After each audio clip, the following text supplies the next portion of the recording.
It's the fat chip. Have you ever noticed that sometimes when someone does something for you, it doesn't entirely feel like it's for you? Not because they are being manipulative or they have bad intentions. A while ago, I found myself thinking about the idea of selflessness, not in some grand philosophical sense, just in the ordinary everyday act.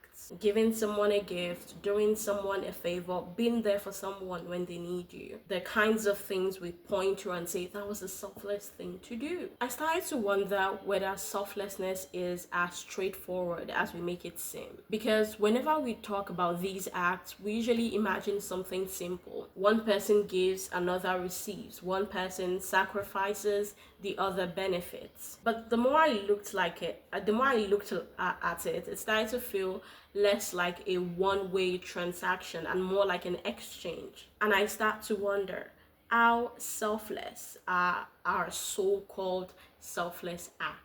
The thought first came to me because of a scene I watched recently. In the scene, one person accidentally broke something that belonged to someone else. It seemed important. The person who broke it felt terrible, but the owner felt unaffected by the loss, the damage of this object. So, you know that feeling when you've damaged something that belongs to someone else?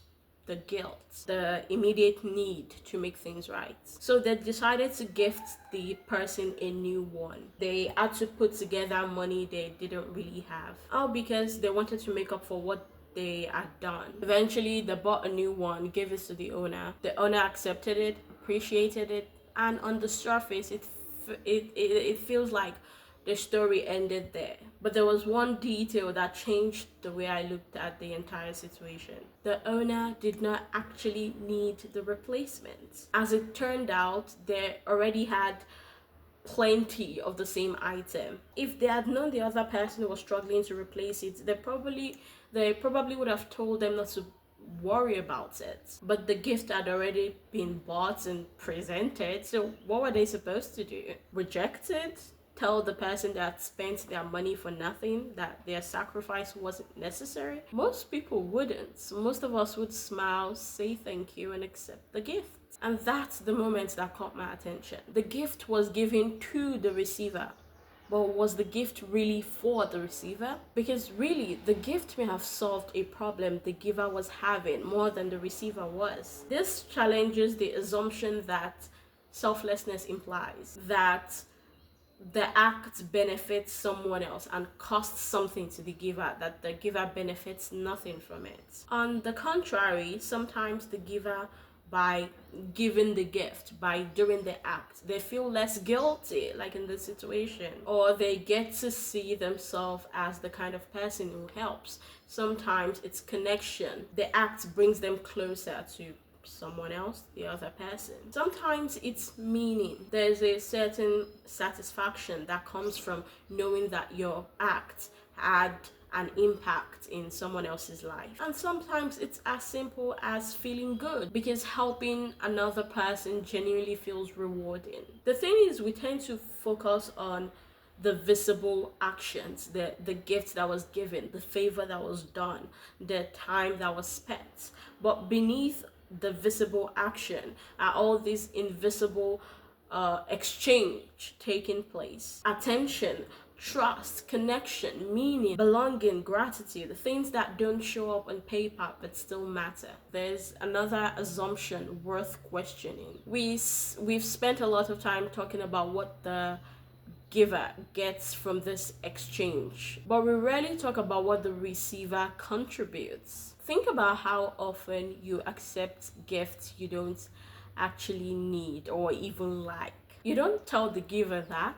Instead, you smile, you say thank you, and you accept the gift. You help them create the moments they were hoping for. In a strange way, you're giving something too. And that's what made me realize that receiving isn't as passive as we make it out to be. Obviously, the person receiving is receiving a gift, a favor, support. But receiving also means accepting that someone has seen your need, your struggle, your weakness. Sometimes it means accepting the uncomfortable feeling of being indebted. And it means doing emotional work, the work of accepting the gifts, the work of showing appreciation, the work of protecting the giver from the possibility that it might not be necessary, that their gifts, their sacrifice, their help wasn't necessary. You see, selflessness is not a category, it's a force, something like that. A force that can pull more strongly in either direction, but never entirely towards one side. Some acts lean heavily towards the other person, the receiver, like sitting with a friend, donating anonymously, caring for someone in moments they need it, moments where they cannot reciprocate your kindness. And there are times when the acts lean heavily towards ourselves. So we are the one giving, but we're getting more from it. So we're helping because helping helps us ease our guilt, because it strengthens a relationship with someone. It helps us forge a connection with someone who we want to have or maintain a relationship with. Or doing that helps us remind us of who the kind of person we want to be. So most acts fall somewhere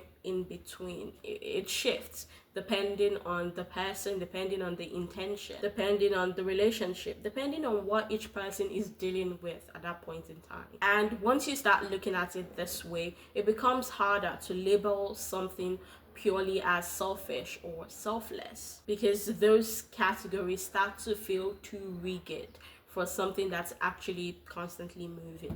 We come to realize that maybe selflessness was never about giving without expecting anything in return. Because there's a difference between benefiting from an act and being purely motivated by the benefits. Perhaps selflessness isn't the absence of self, but accommodating, making room for someone else's needs alongside ours. If you enjoyed this video, make sure to check out that videos in the catalog. You might just find something that speaks to you. Until next time, my name is Mariam Fad.